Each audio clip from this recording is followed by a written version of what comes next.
Bonjour à toutes et à tous et bienvenue dans le 30e numéro de la Gazette du Maine, le podcast de Stephen King France qui vous résume l'actualité de Stephen King. Je suis Émilie et je suis très heureuse de vous emmener avec moi en balade dans le Maine pour vous conter les nouvelles informations depuis le 13 janvier.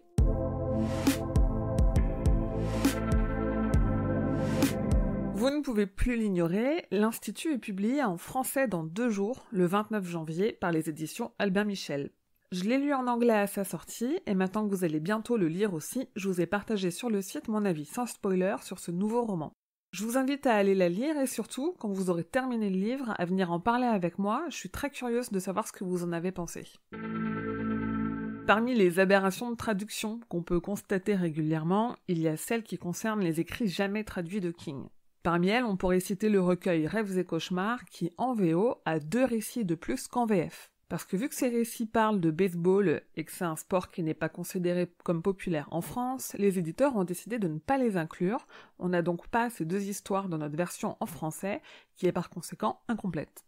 Si je vous en parle, c'est parce que la revue Galaxy va publier ces jours-ci la traduction d'un de ces 2 récits, Brooklyn August, un poème sur le baseball donc, qui figure dans la VO du recueil Rêves et cauchemars. Je vous indique sur le site comment vous procurer cette revue.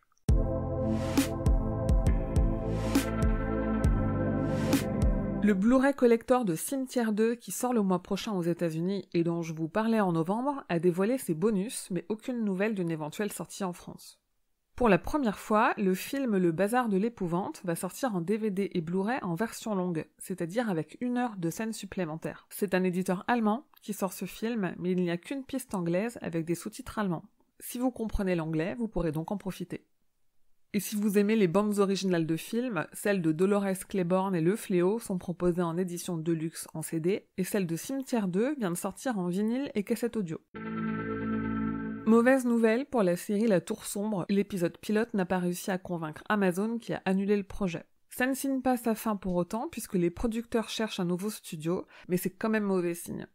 La série The Outsider a débuté sur OCS City avec 2 épisodes le 13 janvier, et depuis cette date, un nouvel épisode chaque lundi. Ils sont tous disponibles sur OCS Streaming, et après avoir vu les 2 premiers, je n'ai pas pu m'empêcher de vous écrire ma critique sur le site. Une critique courte, sans spoiler, et qui précise aussi un gros changement avec le roman qui devrait peut-être influencer quelques événements de la série. Et pendant ce temps, la série Le Fléau se prépare. Si on ne sait toujours pas où et quand elle sera diffusée en France, CBS All Access prévoit de la diffuser aux États-Unis dès le dernier trimestre de cette année.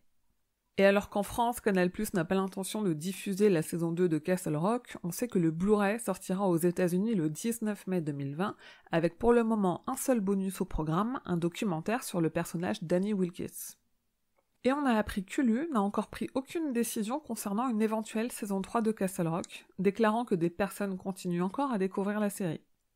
Puisqu'on parle toujours de série, AMC a confirmé en conférence de presse de rentrée qu'ils avaient toujours le projet de développer une série qui adapte Sleeping Beauties, produite par Stephen King et avec Owen King pour écrire le pilote. Série et encore série, on a appris le nom de la série qui adapte la nouvelle Celui qui garde le verre, le préquel à Salem dont Adrian Brody joue le personnage principal. Elle s'appellera Chapelwaite, d'après le nom du manoir dans lequel le personnage réside.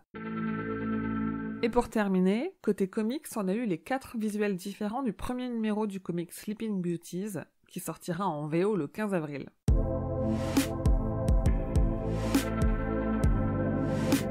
Sur les réseaux sociaux de Stephen King France, c'est-à-dire Twitter, Instagram et Facebook, il y a des exemplaires du tout nouveau King à gagner, l'Institut, offert évidemment par Albin Michel. Et est-ce que ça vous dirait de posséder une authentique Plymouth Fury de 58 qui a servi au tournage de Christine de John Carpenter ? Je vous arrête tout de suite, je vous la fais pas gagner. En fait, une version entièrement restaurée particulièrement belle, qui a servi à des gros plans pour montrer toute la beauté de la voiture, est à vendre aux enchères. Cette survivante, puisqu'il ne reste que peu de voitures du tournage, est estimée entre 400 et 500 000 $, rien que ça. À mon avis, il est fort possible qu'elle parte à bien plus que ça. Puisqu'on est à parler collection, pour les budgets plus serrés, Funko a présenté à la Toy Fair de Londres 2 nouvelles pop issues de l'univers de la série Creepshow à l'effigie de l'épouvantail et du génie. Et on n'est jamais trop en avance pour Halloween, les studios Trick or Treat ont présenté 3 masques de monstres issus de la série Creepshow toujours, dont le monstre de Stephen King dans l'adaptation de sa nouvelle Matière grise.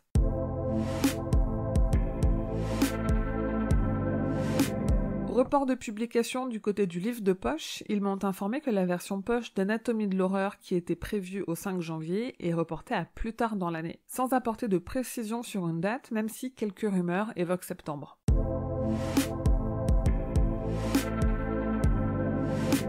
Et voilà, c'est tout pour la Gazette numéro 30, déjà. On se retrouve dans 2 semaines pour un prochain numéro qui devrait avoir une petite surprise. Si tout va comme je le souhaite, il y aura un nouveau logo pour la Gazette d'ici quelques semaines, payé gracieusement par le label, alors merci Podcut.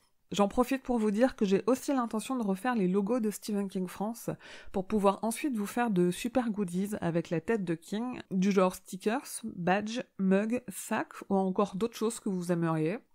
Ça fait partie de mes objectifs sur le Tipeee, alors pour m'aider à payer le graphiste, n'hésitez pas à me donner juste 1 euro de temps en temps, chaque petite pièce compte. Pour me soutenir, sinon, il y a toujours d'autres méthodes. Allez sur ma page Tipeee et regardez des vidéos, ça me verse quelques centimes d'euros. Cliquez sur les quelques pubs qu'il y a sur le site aussi, ou tout simplement achetez vos livres, CD, DVD ou autres en passant par les liens Amazon et Fnac de mon site. Ça permet de me reverser une petite commission.